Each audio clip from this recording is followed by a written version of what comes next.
What's up, guys? I want to tell a Tennessee football story that most fans don't really know, or maybe didn't know until recently. And honestly, it's one of those stories you kind of have stick with you once you hear it. Because it's really not about recruiting rankings. It's not about stars or hype or even wins and losses. It's about timing, and it's about belief. It's about how one decision or maybe one non-decision quietly changed the trajectory of two major programs. And before anyone gets defensive later on in the episode, this is not meant to slam any coach of any team. If anything, it's a reminder that college football is messy, human, and unpredictable.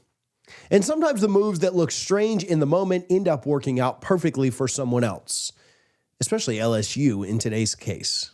Because the player at the center of our Tennessee story, he didn't just turn out to be good. He turned out to be one of the defining players of an era. But at one point, all he wanted was to be a Tennessee Volunteer. And that part tends to get lost in this story. To understand this story, you've got to rewind to the late 2000s. It was a weird time in college football. It was a chaotic time in Knoxville. Lane Kiffin had just arrived at Tennessee. He was young, he was loud, he was confident. Just like he does now, he was talking big, he was poking bears, and he promised to drag the Vols back to national relevance. Recruiting was the lifeline. It certainly had to be.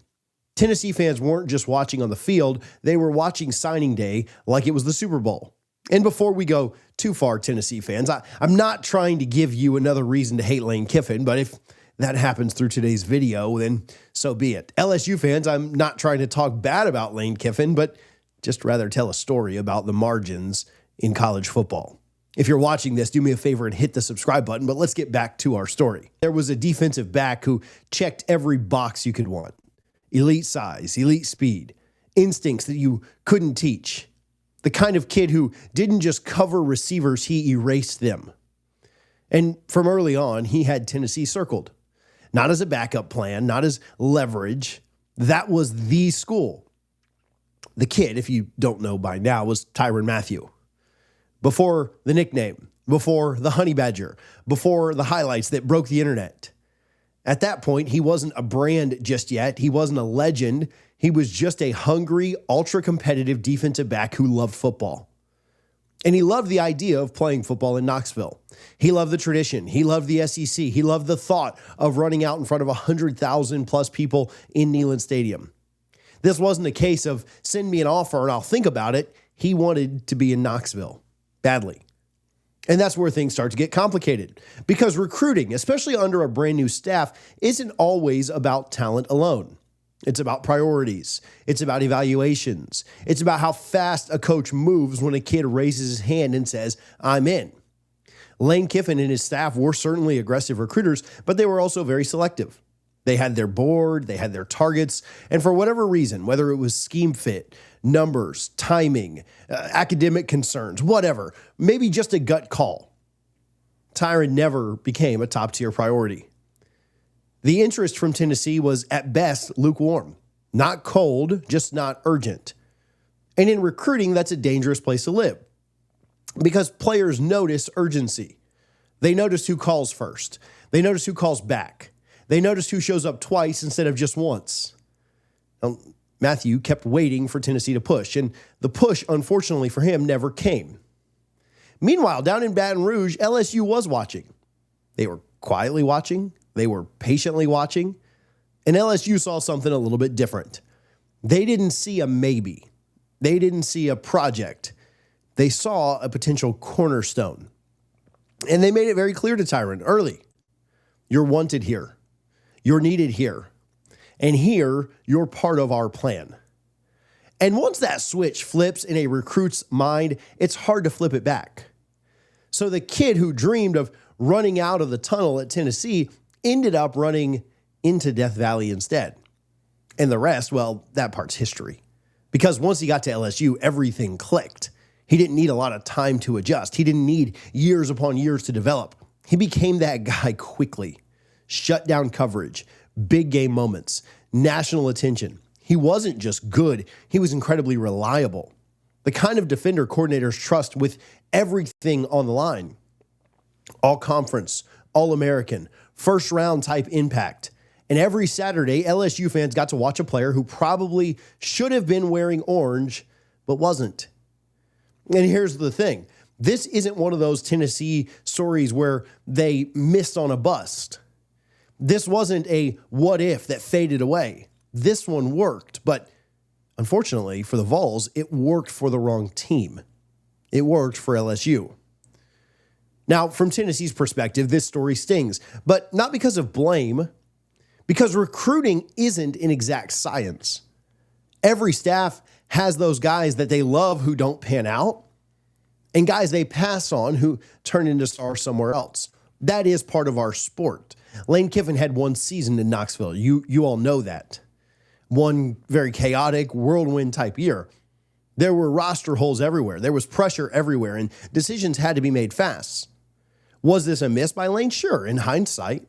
But hindsight has never lost. And it's also fair to say this. LSU might not get that player if Tennessee would have gone all in early. Sometimes our paths don't cross for a reason. And for LSU fans, this is actually a really good reminder of how, fortunately for you, things broke. Because the player that Tennessee didn't prioritize, he became a pillar of LSU's defensive identity. He helped define what many of you referred to as DBU during a stretch where the defensive backs in Baton Rouge were absolutely elite. He raised the standard. Opposing quarterbacks avoided his side of the field. Offensive coordinators schemed away from him. And every time his name got called on Saturdays, LSU benefited from a decision made years earlier, hundreds of miles away in another state. That's not just luck, it's capitalizing on recruiting. What makes this story interesting isn't that Lane Kiffin missed.